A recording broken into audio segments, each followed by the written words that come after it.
Bien, esta charla, antes de empezar, está dividida en dos partes.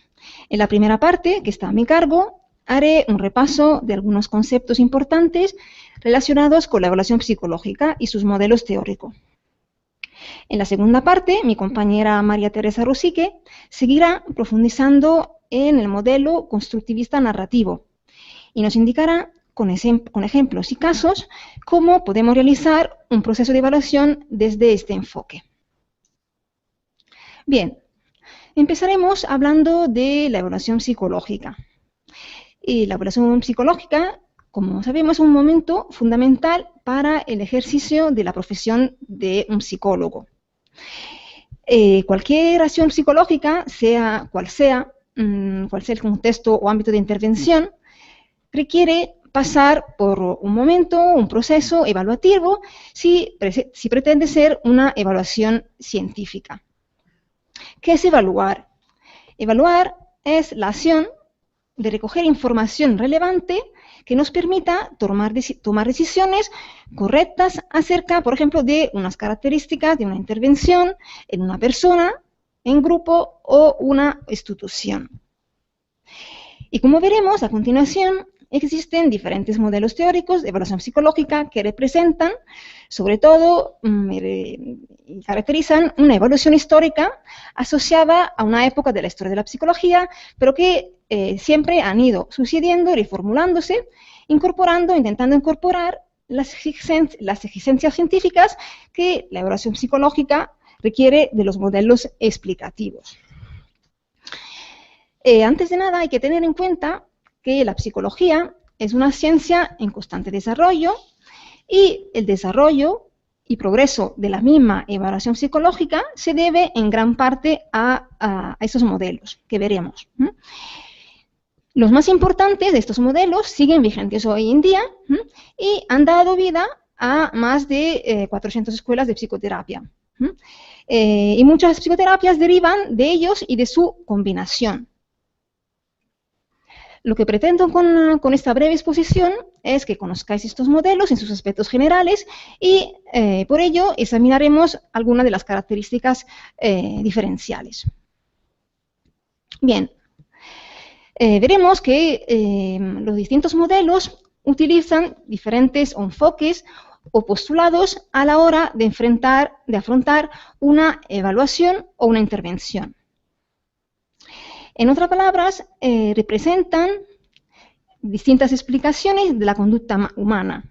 Y por presentar distintas explicaciones de la conducta humana, proponen soluciones distintas, con metodologías distintas, para dar solución a los problemas.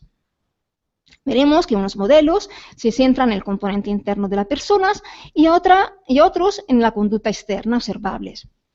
Otros integran lo interno y lo externo hasta llegar a un modelo integrador de carácter biopsicosocial, pero siempre desde un prisma científico. Cada modelo tendrá un objeto de estudio distinto y una forma, como he dicho, de explicar la conducta. Y para ello proponen una metodología afín a sus objetivos y técnicas. Unos son más cualitativos, como el modelo dinámico, y otros, como el modelo del atributo o el modelo métrico, son más cuantitativos. Eso supone una mayor o menor inferencia científica, sobre todo a la hora de poder replicar los resultados de forma experimental.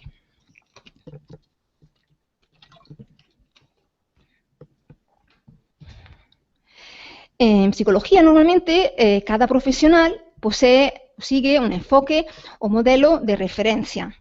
Un modelo de referencia que guía su trabajo diario. Y aunque cada vez en mayor medida nos encontramos con psicólogos que tras años de experiencia y buenos conocedores de las diferentes aportaciones, también estudios y nuevas propuestas que se han ido incorporando a nuestra disciplina, han ido actualizando, por ejemplo, sus conocimientos y perspectivas y llegan a flexibilizar su posicionamiento teórico hacia un modelo, como decía, más integrador. Vamos ahora a ver algunas similitudes y diferencias entre estos modelos. Hemos dicho que estos modelos difieren en una serie de características, como son su formulación teórica. Cuando hablamos de formulación teórica, hablamos de la forma en que explican la conducta humana y cómo explican los trastornos de la conducta. Difieren en una serie de objetos de estudios, que son las variables objeto de análisis, que pueden ser, en algunos casos, pues, respuestas motoras, cognitivas, rasgos de personalidad o significados personales, como veremos. Difieren en las técnicas de evaluación que emplean, es decir, a la metodología utilizada para verificar las hipótesis, que pueden ser, por ejemplo, pues, estrategias experimentales, observacionales o correlacionales, y también utilizan una metodología de aplicación o utilizan técnicas o procedimientos de recogida de la información distintos. Cuando hablamos de técnicas o procedimientos de recogida de la información, hablamos, por ejemplo, de los test, de las medidas subjetivas y, por ejemplo, de las técnicas proyectivas famosas asociadas al modelo dinámico. Y también, pues, tienen unos objetivos distintos, como pueden, por ejemplo, ser, pues, la selección de candidatos para un puesto de trabajo, o orientar a alumnos en un contexto escolar, o modificar la conducta en un contexto clínico. Y también puede variar su idoneidad a la hora de aplicarse en un ámbito o contexto determinado. Aquí vemos una tabla con algunos de estos modelos. Y como he dicho, pues el psicólogo profesional cuenta con diversas orientaciones a la hora de emprender una evaluación psicológica y una intervención. Y aunque tenga una afinidad por un modelo determinado, en la práctica se le ofrece una perspectiva muy amplia para poder disponer de la riqueza en su conjunto de distintos modelos de evaluación. Y ya que en un momento determinado, dependiendo del objeto de evaluación, puede resultar, por ejemplo, muy útil incorporar una técnica o una metodología o una formación teórica específica de un determinado modelo. Y para resumir hasta aquí, pues en la evaluación psicológica resulta relevante conocer de qué modelo partimos, ya que dependiendo del modelo que partimos va a determinar qué tipo de observación realizaremos, qué tipo de inferencia podemos ofrecer para explicar la conducta y predecir también la misma conducta. Bien, vamos a ver ahora, a continuación, a describir brevemente cada uno de los modelos más relevantes. Y el análisis histórico permite distinguir distintos modelos y vamos a poner 6 de ellos. Vamos a exponer el modelo médico, el modelo de rasgo, el modelo dinámico, el modelo conductual y el modelo cognitivo y constructivista de evaluación psicológica. Bien, vamos a empezar con el modelo médico o biológico.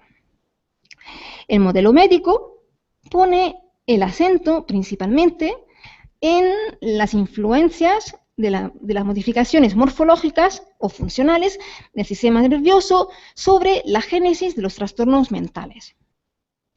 El concepto clave de este modelo es el de enfermedad o trastorno orgánico, es decir, cualquier alteración psicológica en el comportamiento de un sujeto se interpreta como signo o síntoma de una enfermedad o trastorno orgánico subyacente. Entonces, pues sería necesario diagnosticar y, en consecuencia, habrá que realizar el tratamiento médico dirigido a eliminar o remediar el agente patológico causante. En otras palabras, la formulación teórica de explicación de la conducta de este modelo resalta exclusivamente los factores internos de tipo orgánico como determinantes de la conducta, dejando, como veremos, totalmente aparte variables ambientales y otros tipos de variables internas, como son, por ejemplo, las variables cognitivas o la interacción entre ellas.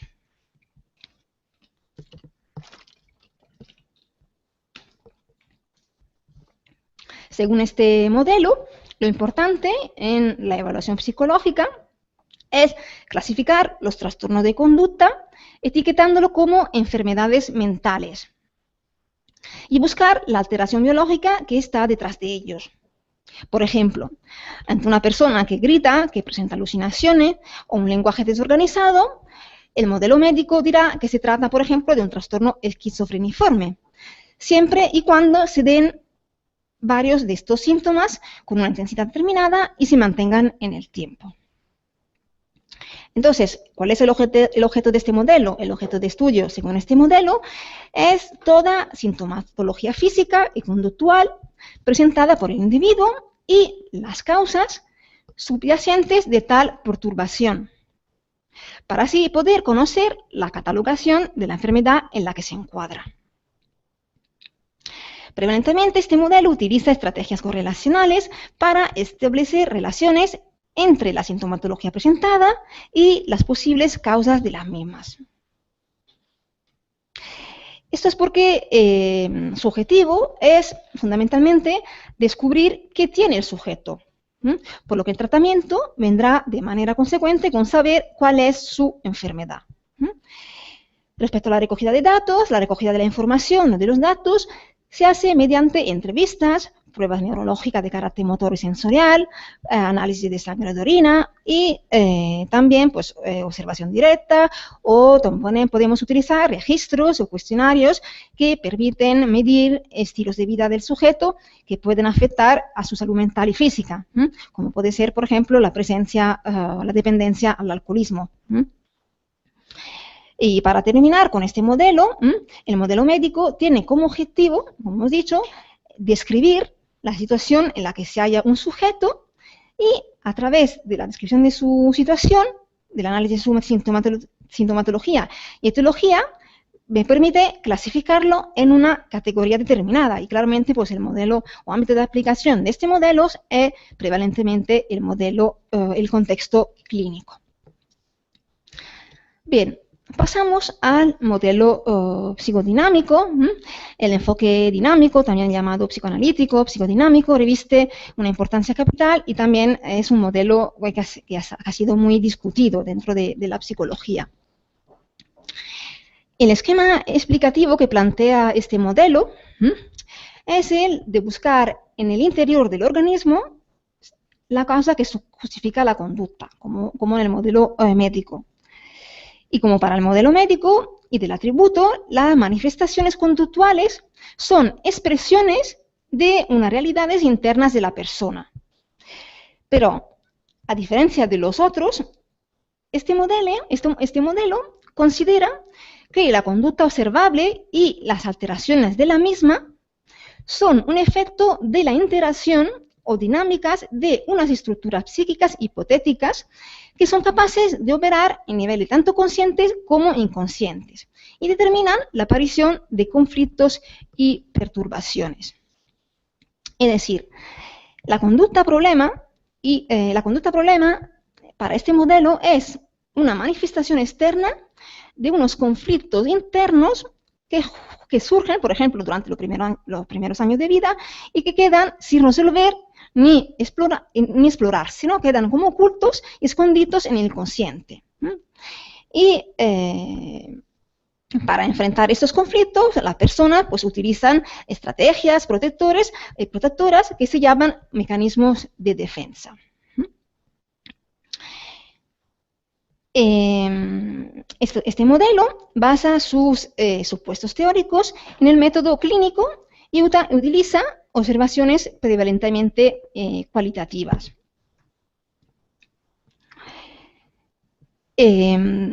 Los datos, según este modelo, se recogen mediante técnicas de entrevista clínicas, las famosas técnicas proyectivas, como son, por ejemplo, la técnica de asociaciones de palabras, el psicodiagnóstico de Rorschach y el TAT de Murray. En un contexto de psicoterapia, la labor del terapeuta, considerando esos conflictos, es ayudar al paciente a descubrir y comprender la fuente de esos conflictos. Y muchas veces intentando revivir experiencias angustiosas de la infancia de la persona que permiten sondear el inconsciente y hacer que esos conflictos salgan a la luz. Fundamentalmente, los objetivos de este modelo son la comprensión y la explicación de la conducta, ofreciendo una interpretación global de la misma y partiendo de factores que no son accesibles al análisis directo. Y el objetivo es intentar reorganizar la personalidad del individuo.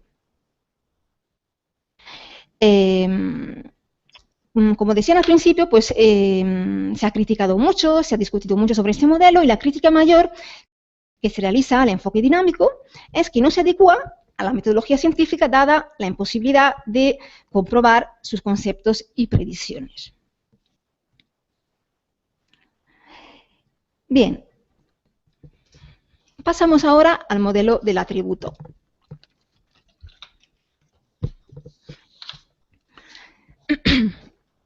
Otro de los modelos importantes es el modelo del atributo, y este modelo clásico de psicodiagnóstico procede